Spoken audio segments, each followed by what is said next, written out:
نبی پاک صلی اللہ تعالی علیہ وسلم نے ہمیں اللہ کی جانب بلایا ہے۔ دنیا کے اندر مسلمان کا اور غیر مسلم کا فرق یہ ہے کہ مسلمان نظریاتی ہے، عقیدے والا ہے،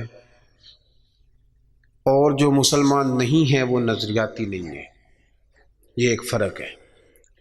نبی پاک علیہ السلام داعیہ اللہ ہیں۔ نبی کریم علیہ السلام نے ہمیں نظریہ دیا ہے، نظریہ۔ حضور نے ہماری سوچوں کو بدلا ہے، ہمیں نظریاتی بنایا ہے۔ دنیا میں ایک نظریہ یہ ہے کہ ہم نے جو محنت کرنی ہے، جو کوشش کرنی ہے، جو کاوش کرنی ہے، جو کما لینا ہے، وہی صرف ہمارا ہے۔ عقل کے زور پر، علم کے زور پر، ٹیکنالوجی کے زور پر، میڈیکل کے زور پر ہم نے چلنا ہے، اور یہ اسی پر فقط بھروسہ کریں گے تو پھر آگے بڑھیں گے۔ معاذ اللہ، یہ عام نظریہ غیروں کا ہے۔ مسلمان کا کیا نظریہ ہے؟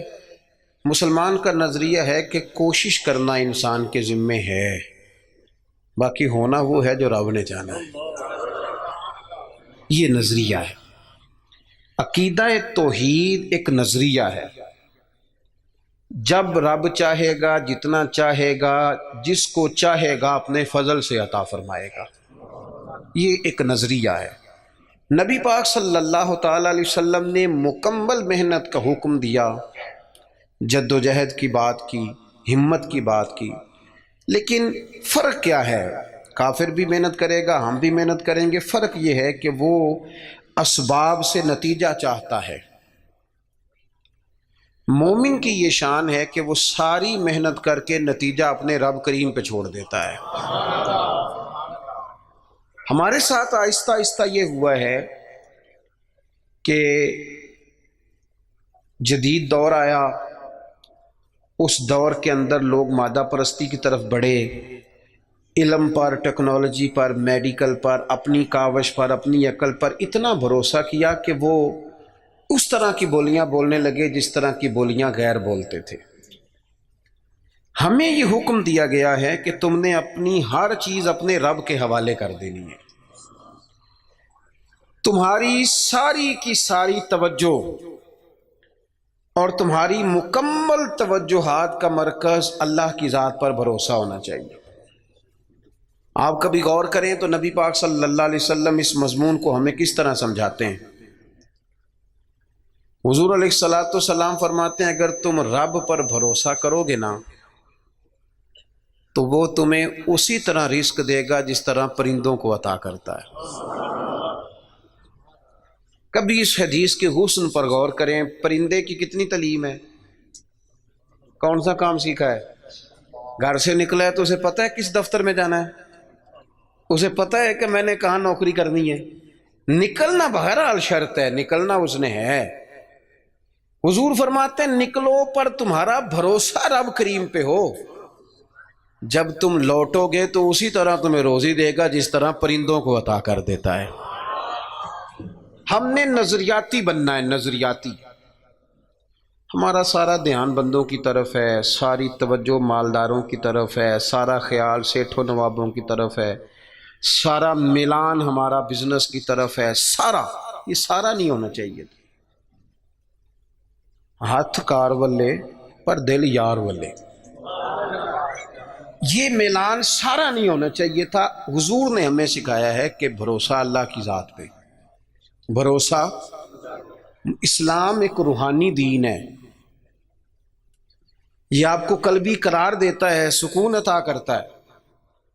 آپ جب کچھ چیزیں اللہ پہ چھوڑ دیتے ہیں نا، بڑی ساری چیزیں دوستوں پہ نہیں چھوڑی، بڑی ساری رشتہ داروں پہ نہیں چھوڑ دیتے مجھے پہنچ پڑیں گے، بڑی ساری ماں باپ پہ نہیں چھوڑ دیتے، بڑی ساری جوان اولاد پہ نہیں چھوڑ دیتے، ادھر ادھر جو اتنی توجہ کرنی ہے تو سارا کچھ رب پہ کیوں نہ چھوڑ دیں، اللہ پہ کیوں نہ چھوڑ دیں۔ دیکھو اسلام کی جو پہلی جنگ ہوئی باقاعدہ، اور جس جنگ کے اندر اللہ کے فضل سے مسلمانوں کو وہ کامیابی ہوئی کہ اس کے اثرات آج تک باقی ہیں۔ میں نے ذمہ داری سے کہا ہے آج تک اس کے اثرات باقی ہیں۔ وہ جنگ کون سی ہے؟ جنگ بدر۔ آپ بولے نہیں جی میں آخری دفعہ کہہ رہا ہوں، بچے بھی اور آپ دوست جو بڑے ہیں وہ کبھی کام بتائیں بچوں کو تو اشارے سے، چپ کرنے کا اشارہ یہ ہے، اس کو سیکھ لیں۔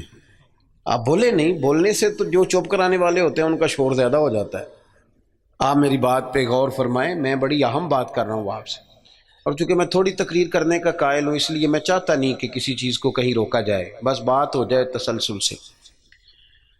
جنگ بدر کے اندر تلوار سے نہیں لڑی، صرف نیزہ نیزے سے نہیں لڑا، صرف برچھی سے نہیں لڑی۔ جنگ بدر میں دو نظریے تھے جو آپس میں لڑ رہے تھے، دو نظریے۔ ایک نظریہ کفار مکہ کا تھا، وہ کہتے تھے کہ ہم اونٹ بہت سارے ساتھ لے کے آئے ہیں، ہر روز ایک اونٹ ذبح کریں گے، معاذ اللہ شرابیں پئیں گے، موج کریں گے۔ ان کا یہ نظریہ تھا کہ ایک بندے کے پاس تین قسم کا اسلحہ تھا، تلوار بھی ہے، نیزہ بھی ہے، تیر بھی ہے۔ اس طرف کیا تھا، اس طرف وہ 1000 بندہ، یہاں 313۔ اور جب سواریوں پہ سفر کر رہے تھے تو انہوں نے سواریاں ذبح کر کے کیا کھانی تھی، ایک سواری پہ 2 3 لوگ سوار تھے۔ حال یہ تھا کہ 6 زرہیں اور 8 تلواریں۔ اب انسان یہ ذہن میں بات بٹھائیں کہ انسان جب اپنے مقابلے میں طاقتور بندے کو محسوس کرتا ہے تو ذہنی طور پہ ہی کمزور پڑ جاتا ہے۔ یعنی بندوق آپ کی یہاں گردن پہ رکھ دی جائے تو بہت بڑا بہادر کہلانے والا آدمی بھی پورا کانپ جاتا ہے۔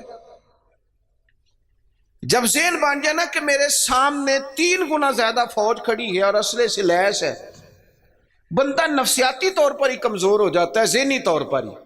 لیکن یہ 312 اور 13 کمزور کیوں نہ ہوئے، یہ گھبرائے کیوں نہ؟ جب ابو جہل نے رات کو بندے بھیجے نا، اس نے کہا جاؤ جا کے پتہ کر کے آؤ مسلمان کتنے ہیں، تو جاسوس نے جا کے کہا کہ جناب وہ 313 ہیں، اتنا تھوڑا سا اسلحہ ہے، تھوڑی سی سواریاں ہیں۔ تو ابو جہل کہنے لگا ان سے لڑائی کیا کرنی ہے، انہیں صبح نا گھوڑوں کی اونٹوں کی پشتوں پہ باندھ کے مکے لے جائیں گے۔ یہ خوش فہمی دیکھو، یہ منہ اور مسور کی دال، وہاں لے جائیں گے اور لے جا کے نا وہاں ان سے بات کریں گے۔ تو وہ جو جاسوس تھا نا وہی بول پڑا، کہنے لگا سردار پوری تو سن لے بات۔ اس نے کہا پوری بات کیا ہے؟ کہا پوری بات یہ ہے کہ ہیں 313 پر سب کا شہید ہونے کا ارادہ ہے، کشتیاں جلا کے آئے ہیں، بندہ کمزور پڑنے والا ایک بھی نہیں۔ اب نظریہ لڑا۔ نظریہ کیا تھا کہ حضور نے فرمایا تھا میرے رب کا وعدہ ہے وہ تمہاری مدد کرے گا، اور پھر وَلَقَدْ نَصَرَكُمُ اللَّهُ بِبَدْرٍ وَأَنْتُمْ أَذِلَّةٌ، اللہ نے مدد کی۔ اللہ فرماتا ہے میں نے تمہاری مدد کی میدان بدر میں، وَأَنْتُمْ أَذِلَّةٌ، تم تو کمزور تھے۔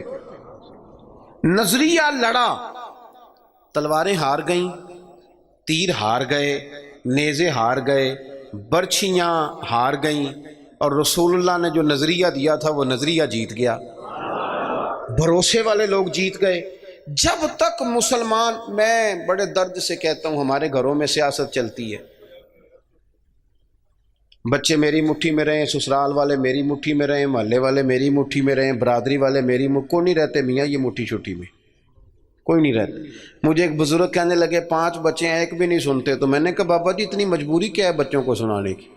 آپ نے جو سنانا ہے رب کو سنائیں، جتنی دیر ان پر دھیان کرنا ہے اتنے نفل بڑھا دیں، ان کو موج کرنے دیں۔ آپ کتنا کو انہیں قائل کریں گے اور کتنا کو مائل کریں گے، یہ تو اسی طرح کا سلسلہ ہے۔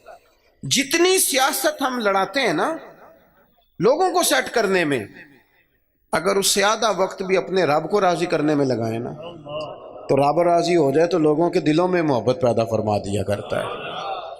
نظریاتی بنے، توجہ، اتنی بندوں پہ توجہ کرنا، اتنی سیاست کرنا، اپنے آپ کو ہر وقت لوگوں میں گڈ بک میں، کوئی ضروری ہے کہ سارے لوگ ہمیں اچھا ہی کہیں؟ کوئی ضروری ہے؟ کوئی ضروری نہیں۔ کوئی ضروری ہے کہ ہر وقت آپ یہی کہیں کہ ہر کونے سے میری تعریف ہی اٹھے؟ کوئی ضروری نہیں میرے بھائی۔ نظریاتی ہو جائیں، توجہ اللہ رسول کی جانب، توجہ اللہ والوں کی جانب۔ باقی یہ دنیا کی سیاست اس میں تھوڑی کمی بلائیں۔ دیکھیں رسول پاک صلی اللہ علیہ وسلم نظریہ کیا دیتے ہیں، ایک جنگ سے واپسی ہے، حضور آرام کر رہے ہیں، صحابہ تھوڑا سا ہٹ کے ادبن دور دور ہو کے لیٹ گئے، سرور کائنات علیہ السلام بھی آرام کرنے لگے تو تلوار اتار کے درخت کی ٹہنی سے لٹکا دی، حضور بھی آرام فرما۔ ایک بندہ آ گیا، تلوار اتار لی، حضور پر تان لی، اور محبوب علیہ السلام فرماتے ہیں آنکھیں سوتی ہیں، دل تو میرا جاگتا رہتا ہے۔